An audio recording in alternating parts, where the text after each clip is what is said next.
Hi guys, আজকে একটা mini blog নিয়ে চলে আসলাম। দেখো তোমাদের সাথে শেয়ার করব। এই যে মা করেছে ডালের বড়া। কিসের ডালের বড়া মা বলবে। আর করেছে সো গাইস, এই যে আমি সম্বরা দিয়ে দেবো।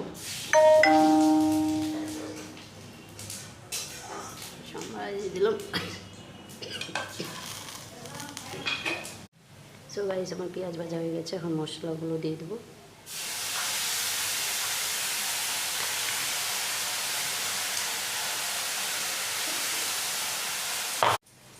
এই যে গাইস, এবার দিয়ে দেবো টমেটো পেস্ট।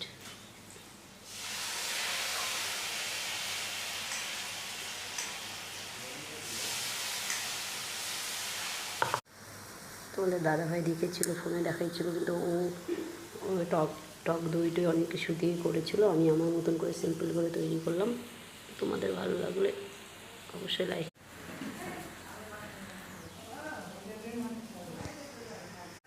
সো গাইস, আমি ঝোল দিয়ে দিলাম। এখন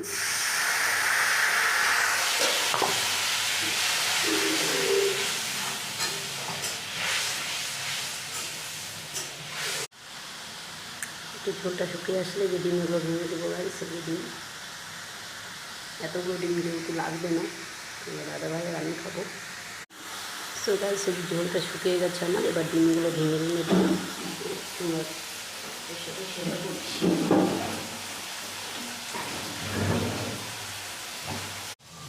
ডিমটা ভোজার জন্য হালকা করে সাইড দিয়ে আবার ঝোল দিয়ে দিতে হবে, মানে জল,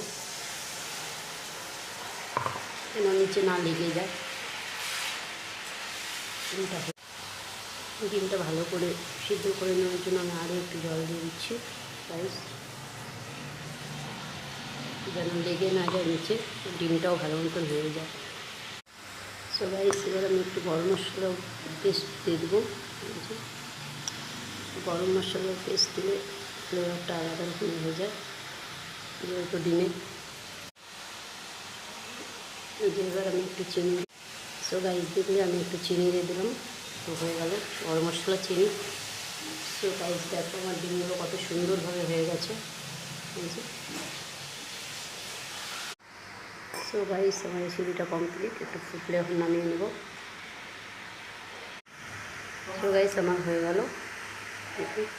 করে নাম তোমার দাদাভাই মার্কেটে গেছে, আসলে তারপরে খেতে দেবো। হয়ে গেছে।